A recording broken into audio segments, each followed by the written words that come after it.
সুকান্ত পাত্র films production launch করতে চলেছে এক নতুন সিনেমা। এটি তার প্রথম বড় সিনেমা।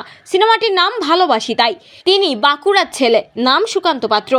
এই সিনেমা নিয়ে অভিনেতা এবং অভিনেত্রী কি বলছেন চলুন শুনে নেওয়া যাক। নমস্কার।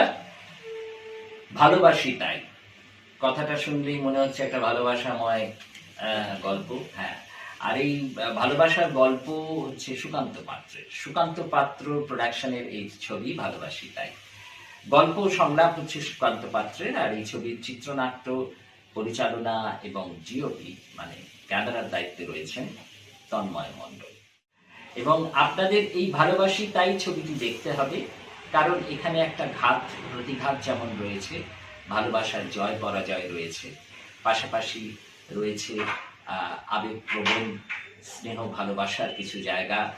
এবং আমরা সবাই চাই যে ভালোবাসার মানুষকে পেতে কিংবা ভালোবাসার মানুষকে নিয়ে সারা জীবন কাটাতে।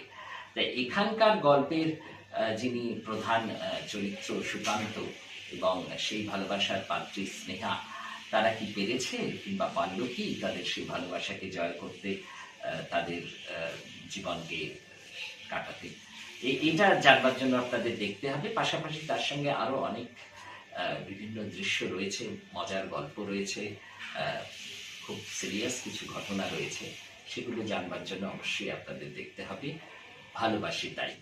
মুভির নাম ভালোবাসি তাই, পরিচালক তন্ময় মণ্ডল, আর সুকান্ত পাত্র ফিল্মস প্রেজেন্টস ছবিটা। আমার কথা হচ্ছে একটাই, মুভিটা কিন্তু সবাই দেখবেন।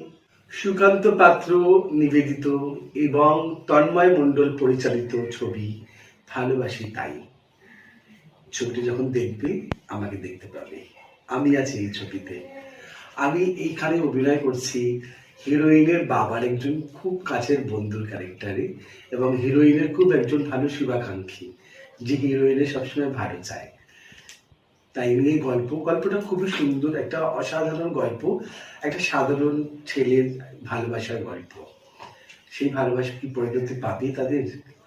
তাহলে যদি জানতে চাও দেখতে হবে মুভিটা।